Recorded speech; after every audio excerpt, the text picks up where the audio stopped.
Muibi, Iya.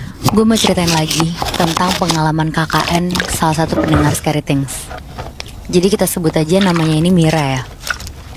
Mira KKN di Sumatera selama 40 hari. Di situ minggu pertama tuh dia ngerasa normal-normal aja. Sampai akhirnya masuk ke minggu kedua dia mulai ngerasain sesuatu yang aneh. Jadi Mira tuh mimpi kalau di dalam rumah tempat dia tinggal selama KKN itu tuh dia ngeliat ada kerisnya. Dan besokannya dia langsung nanya tuh ke warga setempat. Katanya emang bener nih ada keris di rumah yang ditempatin Mira. Dan ternyata lokasi kerisnya itu tuh disembunyiin di kolong lemari tempat Mira sama teman-teman ceweknya tuh tidur. Di situ pada langsung diem, terus kayak ngerasa apa yang dimimpiin Mira nih emang bener kali ya gitu. Terus ada satu temennya Mira yang ngomong kalau Mira tuh ada yang jagain. Dan emang di sekitar posko tuh lagi banyak banget didatengin sama makhluk halus gitu. Terus ada lagi, katanya temen kelompok Mira yang cowok pernah ngelihat anak kecil sekitar jam 1 malam, kayak umurnya tuh 6-8 tahun gitu, lari-larian, terus geder-geder pintu rumah di posko itu. Terus kata temen Mira yang bisa ngeliat itu, katanya anak kecil itu tuh ngikutin si Mira. Nah karena si anak kecil ini tuh ngerasa kalau si auranya si Mira tuh aneh banget, kayak wangi, terus kayak ada penariknya gitu. Nah karena si Mira ngerasa terancam, dia akhirnya nelfon ibunya. Terus kata ibunya, nanti dia bakal nanya ke ustadz yang biasa ngobatin orang dari hal-hal gaib. Terus udah tuh, singkat cerita, beberapa hari setelahnya ibunya tuh nelfon Mira. Dia bilang dia tuh habis cerita sama ustadz itu. Dan ternyata emang bener tuh kalau si Mira tuh diikutin sama sosok anak kecil, bahkan lebih banyak lagi. Jadi Mira di situ akhirnya langsung dikirimin ayat-ayat ruqyah dari jauh, dan Mira juga disuruh untuk rajin ibadah. Terus akhirnya di situ Mira ngerasa tuh setelah dia ngelakuin itu semua, dia ngerasa udah nggak ada gangguan lagi. Tapi nggak taunya malam Jumat beberapa hari setelah itu, Mira tuh kayak nantangin si temennya yang bisa ngeliat itu. Mira bilang kalau dia tuh pengen ngelihat kodam temennya itu di malam Jumat. Yang udah dia diikutin masih mancing buat kayak gitu ya? Iya, karena dia tuh ngerasa udah gak kenapa-napa kan. Nah, katanya si temennya ini tuh punya kodam yang dia dapat pas lagi situasi mendesak. Terus akhirnya katanya si temennya itu tuh boleh, dan Mira disuruh nunggu yang lain tidur dulu. Terus akhirnya sekitar jam 1 pagi, Mira sama beberapa temennya tuh penasaran juga nih mau ngeliat kodam si temennya ini. Jadi si Mira itu ngeliat temennya kayak lagi manggilin kodamnya gitu, dan tiba-tiba kerasukan. Kerasukannya itu tuh kayak bener-bener jadi macan, cuma geraman doang nih yang mereka bisa denger. Dan untungnya gak agresif gitu. Terus di situ anehnya Mira tuh ngerasa badannya dia tuh kayak dingin satu badan.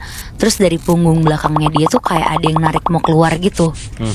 Di situ Mira tuh secara nggak sadar tiba-tiba langsung duduk ngedeketin temennya ini, terus bilang, ah ini mah macan bayi, sambil cengengesan gitu.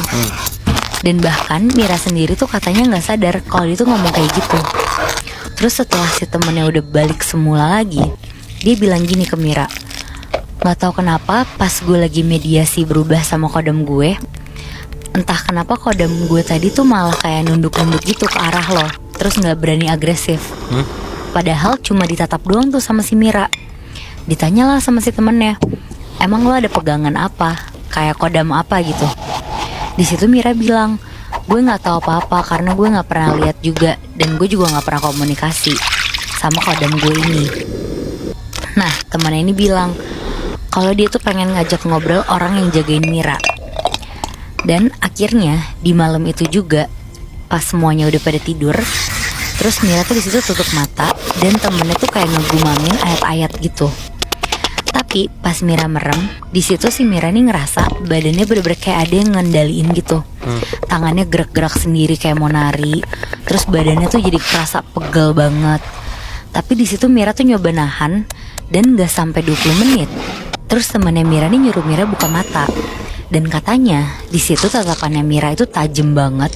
Terus si Mira nih bilang ke temennya, gak usah buka-buka nyari tahu soal aku, gak bakal bisa kamu ngebukanya.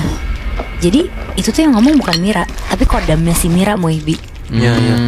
Terus gak lama dari situ badannya Mira tuh lemes, terus dia langsung gak sadar gitu. Dan ternyata katanya si temennya ini ada 3 sosok yang ngikutin Mira. Yang pertama tuh anak kecil itu, Itu tuh katanya karena dia tuh seneng aja sama Mira. Terus ada lagi nenek-nenek jalan bawa tongkat, terus agak bungkuk gitu jalannya. Nah nenek-nenek itu tuh yang ngomong sama si temennya Mira ini, yang kalau intinya tuh gak boleh maksa untuk ngebuka sesuatu yang ditutupin. Nah yang terakhir, pas si Mira buka mata itu, temennya tuh ngeliat di samping Mira itu ada kayak macan putih gede gitu. Itu tuh lagi duduk sambil ngeliatin Mira, yang emang bener-bener ngejagain si Mira. Jadi bener-bener kodamnya si Mira itu. Kodamnya berarti macan putih ya? Betul. Terus setelah Mira pulang ke rumah dan konsul sama ustadznya, ternyata faktanya tuh bener kata lo Moy, kalau si harimau putih itu tuh emang kodamnya si Mira. Dan ternyata si nenek-nenek juga salah satu kodamnya si Mira. Banyak Jadi, kan Syir? Iya, jadi kodamnya dia tuh ada 2. Dan itu tuh dikasih sama almarhum kakeknya dia di Kuningan. Oh, apa jangan-jangan sebenarnya ini gue nggak tahu ya fakta atau enggak ya.